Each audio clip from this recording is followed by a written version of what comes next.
Bon, guys, l'heure est plus que grave. Le mur que vous voyez derrière, il est clairement en train de mourir.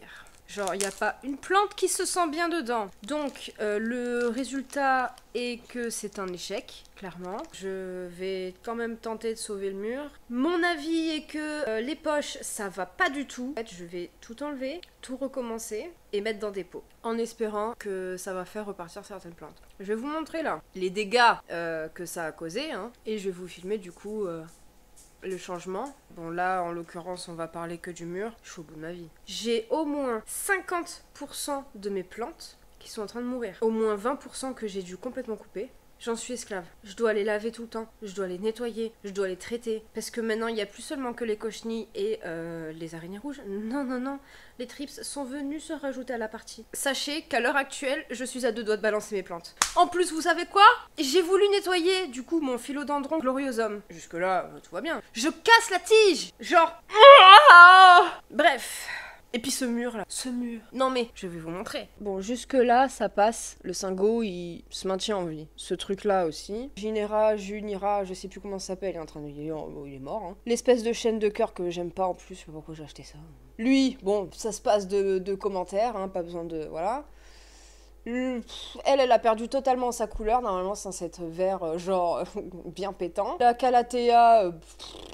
la fougère, bon bah là vous savez que c'est mort aussi. Elle a changé de couleur, elle est devenue grise alors qu'elle est censée être genre un beau vert et tout. Et pourtant elle est en pot cette putain. Mais bon bref. La Dansoni elle tire la gueule comme never. La fougère, oh bah elle va bientôt rejoindre celle-ci dans pas longtemps. Hein. Le machin là, bah c'est le même problème qu'ici, hein, changement de couleur. Je sais même plus ce que c'est, mais c'est mort. Cette fougère, bah ma foi, c'est la seule qui est verte. Lui, il a soif. En fait, elles ont tout le temps soif. Là, c'est mort, je sais même plus ce qu'il y avait. Lui, il a perdu au moins la moitié de sa taille. Et on voit qu'il continue de perdre des feuilles. Hein. Avant de buter un putain de tétrasperma, faut quand même y aller, les gars, on est d'accord. C'est pas censé mourir, cette chose-là. La Calathea qui est là, elle est morte. Et lui, bah je sais pas pourquoi, il va bien. Enfin, à peu près. Bon bref, du coup là je vais commencer à tout décrocher, je vais tout amener donc dans la véranda, je vais vider totalement les poches, mettre les plantes de côté, tout rempoter et essayer de mettre ça du coup dans les pots. Et je sais pas quel substrat je vais mettre. La terre directement dans la poche, on peut clairement voir que ça va pas du tout, pas du tout. Elle sèche à une vitesse. Donc bref, et ben ça y est, on commence. Et vous voyez la motivation là, elle est à 0. Je sais que d'habitude vous me dites toujours que vous aimez mon énergie. Les gars, j'en ai pas là. J'ai pas d'énergie. Et j'ai pas envie de faire ça. Pas du tout. Mais j'ai pas le choix. Allez, let's go.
Bon, comme vous pouvez le constater, il fait nuit. Oui, parce que je vous ai pas vraiment montré, mais le syngonium, le gros syngonium qui était donc tout en haut, il était mais blindé de cochenilles, genre vraiment.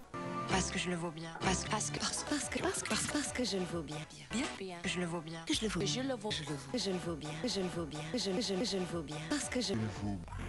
Ça a été l'occasion de voir que, en vrai, ce putain de syngonium, il est quand même robuste. Et on a le constat quand même assez clair et net, c'est que le syngonium, il était en pot. Il s'est fait un peu casser la gueule par les cochenilles, mais en soi, il était toujours vivant. Les 2 potos étaient en pot aussi, et ils vont bien, alors que tout le reste qui n'était pas en pot, eh ben, ça n'allait pas bien du tout, c'était clairement en train de mourir.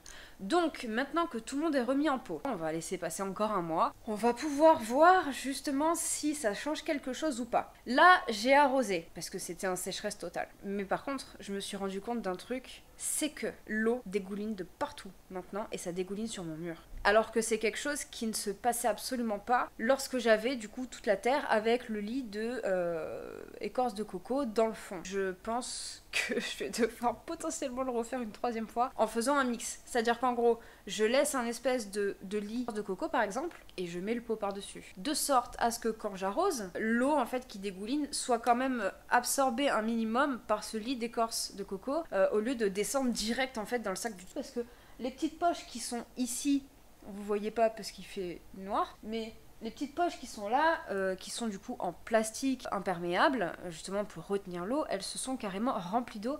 Et heureusement que j'ai la micro-jardinière ici, qui a du coup récolté l'eau, mais j'ai des dégoulinures clairement sur mon mur. Ça commence bien. Après, l'avantage, c'est que maintenant que c'est en pot, je suis pas forcément non plus obligée d'arroser directement là-dessus. Je peux enlever chaque pot et faire au bassinage ou par capillarité, ou enfin peu importe comme j'aurais envie d'arroser. Mais voilà, ça reste une solution. C'est vrai que bon, le fait que ce soit en pot maintenant, j'ai peut-être un peu plus de liberté, aussi de pouvoir les modifier, les changer, et que quand ça meurt, j'ai juste à enlever le pot. Comme vous pouvez pas le voir, en fait, du coup vous pouvez pas voir, il manque énormément de plantes, parce que j'ai enlevé tout ce qui était mort. Du coup, il reste pas grand chose. D'un côté, je suis contente parce qu'au final, si on regarde bien, je voulais pas mettre cher dans ce projet-là avec les plantes, justement, je voulais pas mettre des plantes de ouf. Oh là là, comme j'ai eu raison de faire ça. Oh, vous imaginez, j'aurais pris genre des belles plantes rares, des beaux anthuriums, des beaux philodendrons. J'ai voulu mettre des plantes simples. Et même les plantes simples, elles ont pas supporté. Alors j'imagine même pas d'autres plantes. Genre, je crois que ça serait mort en 2 jours. Là, on va repartir sur une nouvelle base, mais je pense que potentiellement, au prochain arrosage, je devrais mettre peut-être un lit, soit de billes d'argile d'ailleurs, soit d'écorce de coco, de sorte à pouvoir absorber lorsque j'arrose, sinon je vais me retrouver avec un mur dégueulasse, tout plein de dégoulinures sur les côtés quoi, donc j'ai pas envie. Je suis fatiguée. Là, j'ai tout le nettoyage à faire, donc je vous laisse. Passez une bonne journée, une bonne soirée, et je vous dis à dimanche prochain. Ciao.